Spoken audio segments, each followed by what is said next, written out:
Assalamualaikum warahmatullahi wabarakatuh.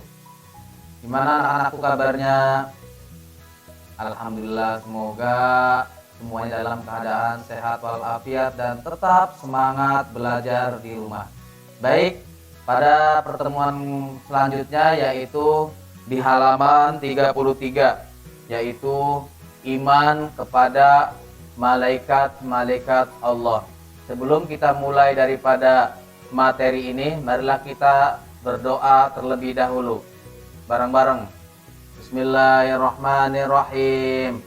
Allahumma ftah lana abwaba ilmika kama fatataha ala anbiyaika wa auliyaika wa ulamaika al-mutaqaddimin wansur alaina hikmataka ya arhamar rahimin walhamdulillahi rabbil alamin. Baik anak-anakku, dipersiapkan lagi alat tulisnya. Buku PAI-nya dibuka di halaman 33 ya. Beriman kepada malaikat-malaikat Allah. Yang kita harus bahas yaitu meyakini keberadaan malaikat-malaikat Allah. Memiliki sikap yang dipengaruhi oleh keimanan kepada para malaikat-malaikat Allah. Yang selanjutnya itu makna iman kepada malaikat-malaikat Allah. Kita bahas bareng-bareng. Ada di halaman 34. A. Meyakini keberadaan malaikat-malaikat Allah. Nah, dikasihin Kak. Malaikat adalah makhluk gaib ciptaan Allah Subhanahu wa ta'ala yang terbuat dari cahaya. Nah, malaikat tidak berjenis kelamin laki-laki ataupun perempuan. Malaikat juga mempunyai akal, tetapi oleh Allah Subhanahu wa ta'ala tidak diberi hawa nafsu, sehingga tidak mempunyai keinginan seperti makan dan minum. Nah, ini nih nama-nama malaikat ada di halaman 35 ya. Secara keseluruhan jumlah malaikat banyak sekali, hanya Allah Subhanahu wa ta'ala saja yang mengetahuinya.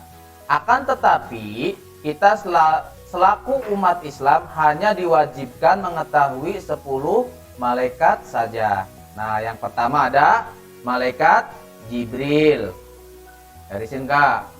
Malaikat Mikail, malaikat Israfil, malaikat Ijrail, malaikat Munkar, malaikat Nakir, malaikat Raqib, malaikat Atib, malaikat Malik, malaikat Ridwan. Nah, 10 malaikat ini yang harus kita ketahui ya, dan juga dihafalkan. Ini nama-nama malaikat. Nah, lalu apa sih tugas-tugas malaikat? Nah, ada di halaman 36 Kak, garisin. Tugas dan fungsi malaikat berbeda-beda. Namun secara umum tugas malaikat adalah sebagai berikut. Yang pertama, menyampaikan wahyu kepada rasul-rasulnya, garisin Kak. Yang kedua, perantara untuk mempererat hubungan para nabi dengan kaum muslimin, garisin juga. Yang ketiga, mendatangkan azab bagi umat yang zalim dan mengingkari ayat-ayat Allah. Garisin Kak. Terus yang keempat, memohon ampunan bagi kaum muslimin yang berada di bumi. Yang kelima, mencatat perbuatan baik dan buruk manusia. Ini tugas-tugas malaikat. Lalu dirinci nih. Nah, ini tugas malaikat secara individu sebagai berikut. Garisin Kak. Malaikat Jibril bertugas menyampaikan wahyu. Kalau misalnya pertanyaan, apa malaikat Jibril bertugas menyampaikan wahyu. Terus yang kedua, malaikat Mikail bertugas mengatur pembagian rizki. Oke. Yang ketiga, malaikat Israfil bertugas meniup trompet sangkakala. Yang keempat, malaikat Izrail bertugas mencabut nyawa semua makhluknya, ya. Hewan, tumbuhan, manusia, sama malaikat Izrail. Yang kelima, malaikat Munkar dan Nakir bertugas meriksa amal perbuatan, mengajukan pertanyaan kepada manusia di alam barzah atau dalam kubur. Ini tugasnya Munkar dan Nakir nih. Yang keenam, malaikat Raqib bertugas mencatat amal perbuatan baik manusia. Selanjutnya, malaikat Atib bertugas mencatat amal perbuatan buruk manusia. Selanjutnya, malaikat Malik bertugas menjaga pintu neraka. Selanjutnya, malaikat Ridwan bertugas menjaga pintu surga, ya. Nah, ini tugas malaikat yang kita ketahui yang ada 10, ya. Di sini ada nih. Oh, di sini ada 9, Mister. Nah, di sini digabung nih Kak, malaikat Munkar dan Nakir karena bertugasnya sama, ya, mengajukan pertanyaan kepada manusia di dalam barzah atau dalam kubur. Nah, yang B, memiliki sikap yang dipengaruhi oleh keimanan kepada malaikat-malaikat Allah. Ada di halaman 37. Beriman kepada malaikat berarti percaya atau meyakini bahwa malaikat itu ada dan selalu mengawasi kita. Dengan meyakini adanya malaikat, iman kita jadi tebal, iman kita jadi kuat, ya. Apa sih contoh memiliki sikap yang dipengaruhi keimanan kepada malaikat-malaikat Allah? Di sini Mister ada contoh nih, ya. Mister dalam buku itu ada Ramli, ya. Ramli mengerjakan ulangan dengan tenang meskipun ada beberapa soal yang tidak bisa ia jawab. Ia tidak menyontek karena tahu ada malaikat yang selalu mengawasinya. Nah, ini si Ramli nih, ya. Nah, beda contohnya dengan si Dani. Dani tidak bisa menjawab soal ulangan, ia menyontek jawaban Desi. Ia tidak sadar kalau malaikat selalu mengawasinya. Kalau misalnya Mister suruh pilih, mau Ramli apa Dani?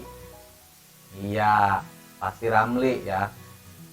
Dia mengerjakan ulangannya dengan tenang, meskipun ada beberapa soal yang tidak bisa ia jawab, ia tidak menyontek karena tahu ada malaikat yang selalu mengawasinya. Yang C, ada di halaman 38. Makna iman kepada malaikat-malaikat Allah. Yang pertama, makna beriman kepada malaikat-malaikat berarti percaya atau yakini bahwa malaikat itu ada dan selalu mengawasi kita. Iman kepada malaikat Allah merupakan rukun iman yang kedua. Iman kepada malaikat Allah tidak cukup hanya dimengerti atau dipahami secara arti atau definisi saja. Makna iman harus diresapi dengan sepenuh hati dan dilaksanakan dalam kehidupan sehari-hari. Itu makna iman kepada malaikat-malaikat Allah. Nah, amaliyahnya nih Kak, Ya. Hafalkan nama 10 malaikat beserta tugasnya. Ya. Setorkan hafalanmu di hadapan orang tua, entah ibu, entah ayah, saudara, kakak, dan lain-lain ya. Lalu kirimkan video hafalanmu melalui WA Mr. Asep nih, 0857 1615 1015 ya. Ini dihafalin. Nah, uji kemampuan, selamat mengerjakan anak-anakku, semangat mengerjakannya ya. Demikian dari Mr. Asep, semoga bisa mengaplikasikannya dan bisa menghafalnya. Kurang lebihnya mohon maaf. Assalamualaikum warahmatullahi wabarakatuh.